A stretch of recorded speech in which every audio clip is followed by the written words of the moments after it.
As we discussed earlier, the architectural principles of Hindu temples in India described in Shilp Shastra mentions three main types of temple architecture: Nagara or the northern style, the Dravida or the southern style, and the Vesara or the mixed style. The Nagara and the Dravidian style of temples are already discussed in the previous videos, the link of which is given below.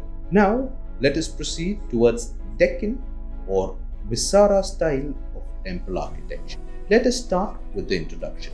The Vesara style, also known as Deccan style, became popular after the mid-7th century.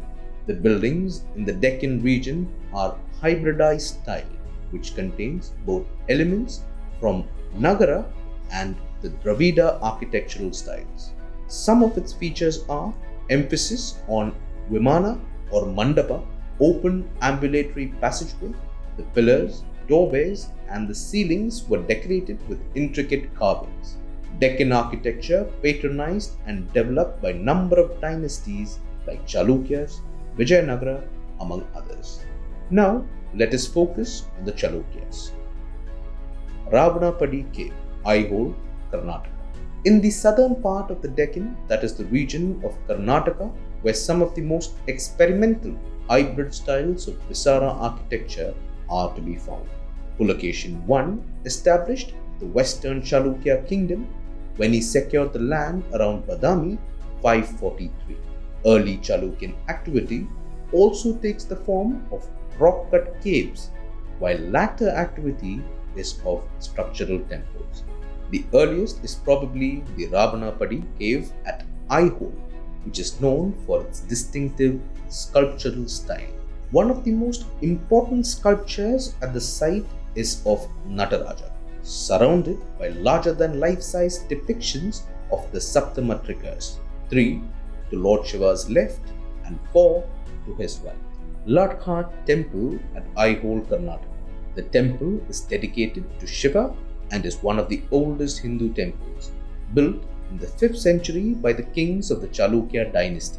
It seems to be inspired by the wooden roof temples of the hills, except that it is constructed out of stone.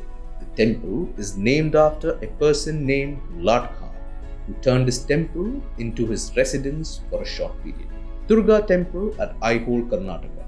The temple was built between the 7th and 8th centuries. The architecture of the temple is predominantly Dravida and also with Nagara style in certain areas. The temple is considered a unique and magnificent temple of the Chalukya period. The Ladkha Temple of Aihole is located to its south. Temples at Pattadakal, Karnataka. The most elaborate of all Chalukyan temples at Pattadakal, made in the reign of Vikramaditya II by his chief queen Loka Mahadevi, is Virupaksha Temple. There are 10 temples at Pattadakal, including a Jain temple, and is a UNESCO World Heritage Site. A fusion of various architectural styles can be seen here. Out of the 10 temples, 4 are in Dravida style, 4 are in Nagara style, and 1 is a Jain temple, while the PAPANATHA temple is built in a fusion of both Nagara and Dravida styles.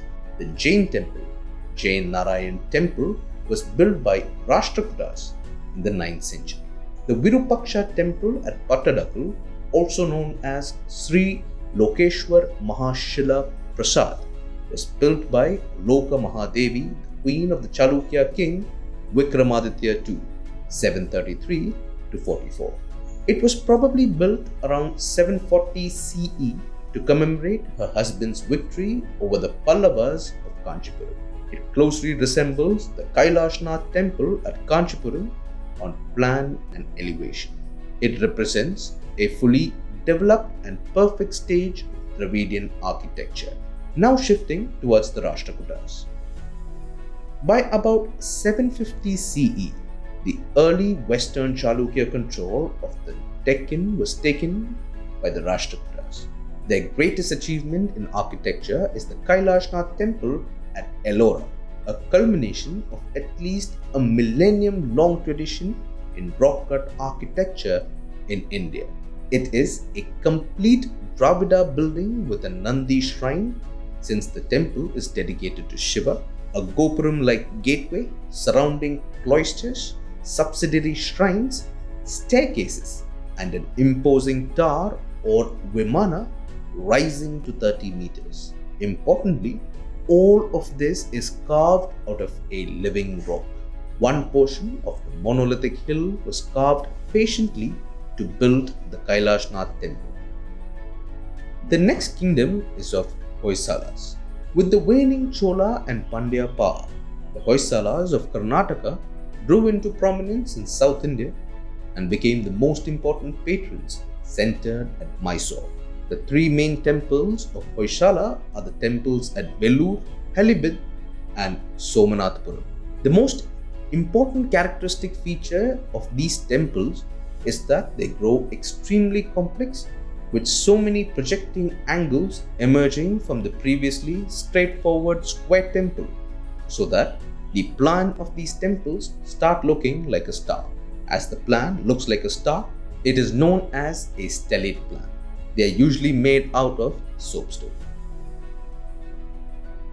Temples at Halibid, Karnataka. The Hoysaleswara temple, Lord of the Hoysalas at Halibid in Karnataka, was built in dark schist stone by the Hoysala king in 1150. Dedicated to Shiva as Nataraja, the Halibid temple is a double building with a large hall for the mandapa to facilitate music and dance. In the bottom phrase of the temple features a continuous procession of hundreds of elephants with their mahouts. Interestingly, no two elephants are in the same position. Now shifting towards Vijayanagara. Founded in 1336, Vijayanagara, literally city of victory, attracted a number of international travelers such as the Italian Niccolo di Conte, the Portuguese Domingo Pace, etc., who have left vivid accounts of the city. In addition, various Sanskrit and Telugu works document the vibrant literary tradition of this kingdom. Architecturally, Vijayanagara synthesizes the centuries-old Dravidian temple architecture with Islamic styles demonstrated by the neighboring sultanates. Buddhist and Jain architectural developments. The period of the 5th to 14th centuries was not only the period of the development of Hindu temples, but was also the equally vibrant growth period for the Buddhist and Jain architectures. Let us focus on Buddhist architectural developments. The preeminent Buddhist site is Bodh Gaya. While the Bodhi tree is of immense importance, the Mahabodhi temple in Bodh Gaya is an important reminder of the brickwork of that time.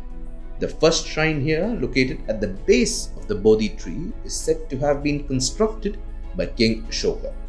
Many of the sculptures in the niches of the temple are dedicated and dated to the 8th century Pala period. The actual Mahabodhi temple itself, as it stands now, is largely a colonial period reconstruction of the old 7th century design. The design of the temple is unusual. It is, strictly speaking, neither Dravida nor Nagara. It is narrow like a Nagara temple, but it rises without curving like a Dravida one. The monastic university of Nalanda is a Mahavihara, as it is a complex of several monasteries of various sizes. The foundation of monastery was laid by Kumaragupta I in 5th century CE, and this was carried forward by the later monarchs. The sculptural art of Nalanda in stucco, stone and bronze developed out of heavy dependence on the Buddhist Gupta art of Sarna. The Nalanda sculptures initially depict Buddhist deities of the Mahayana pantheon, such as standing Buddhas, Bodhisattvas such as Manjushwari Kumara, Avalokiteshwara seated on a lotus, and Nagarjuna. During the late 11th and 12th centuries, when Nalanda emerged as an important tantric center, the repertoire came to be dominated by Vajrayana deities such as Vajra Sharada, form of Saraswati, Kasarpana, and Avalokiteshwara, etc. Depictions of crowned Buddhas occur commonly only after the 10th century. Later, other major Buddhist monasteries developed in Odisha. Lalitgiri, Vajragiri and Ratnagiri are some of the famous ones. The port town of Nagapattinam was also a major Buddhist center right until the Chola period. Now shifting towards the Jain architectural development. Jains were prolific temple builders like the Hindus, and their sacred shrines and pilgrimage spots are to be found across the length and breadth of India except in the hills. The oldest Jain pilgrimage sites are to be found in Bihar. In the Deccan, some of the most architecturally important Jain sites can be found in Ellora and in Aihole. In central India, Deoghar, Khajuraho, Chanderi and Gwalior have some excellent examples of Jain temples. Karnataka has a rich heritage of Jain shrines, and SHRAVANABELAGOLA, the famous statue of GOMATESHWARA, the granite statue of Lord Bahubali, which stands 18 meters or 57 feet high, is the world's tallest monolithic freestanding structure. It was commissioned by Kamundaraya, the General-in-Chief and the Prime Minister of the Ganga Kings of Mysore. The Jain temples at Mount Abu were constructed by Vimal Shah. The temple is famous for its unique patterns on every ceiling and the graceful bracket figures along with the domed ceilings. The great Jain pilgrimage site in Shatrunjay Hills near Palitana in Kathiawar, Gujarat is imposing with scores of temples clustered together. That is all for today.